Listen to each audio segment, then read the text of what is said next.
अंधेरा गांव, सयानी चांदनी। गांव का नाम था श्यामपुर। हर तरफ अंधेरा छाया हुआ था। केवल एक सयानी चांदनी ही थी जो खंडहरों पर गिर रही थी। हवा में ठंडक थी जो रूह कंपा देने वाली थी। गांव के बीचों बीच एक पुराना और वीरान महल था। कहते थे उसमें एक खौफनाक चुड़ैल का साया रहता है। गांव में कोई भी उस महल के पास जाने की हिम्मत नहीं करता था। जो भी गया कभी वापस नहीं आया। गांव वालों का कहना था कि चुड़ैल इंसानों को अपना शिकार बनाती है।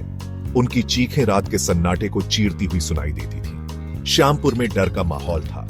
हर कोई सूरज डूबने से पहले अपने घरों में कैद हो जाता था। श्यामपुर में एक अजीब सी खामोशी थी।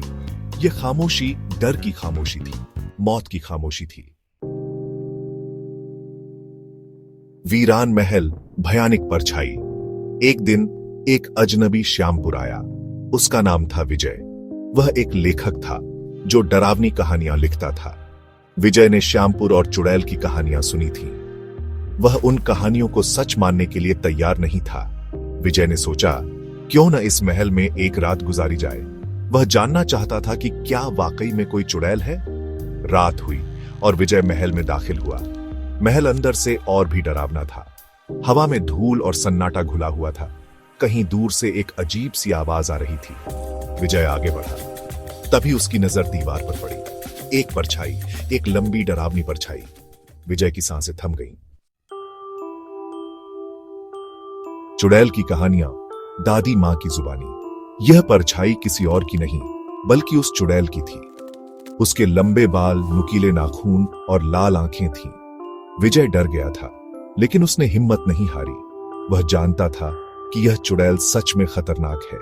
गांव में बुजुर्ग अक्सर चुड़ैल के बारे में कहानियां सुनाते थे।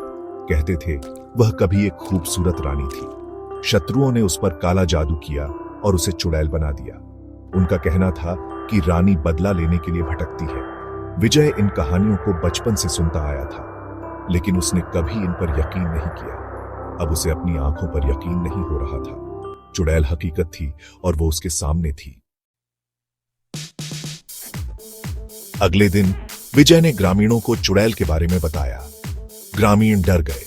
उन्होंने विजय से कहा कि वह इस बारे में किसी को न बताए, लेकिन विजय ने उनकी एक न सुनी।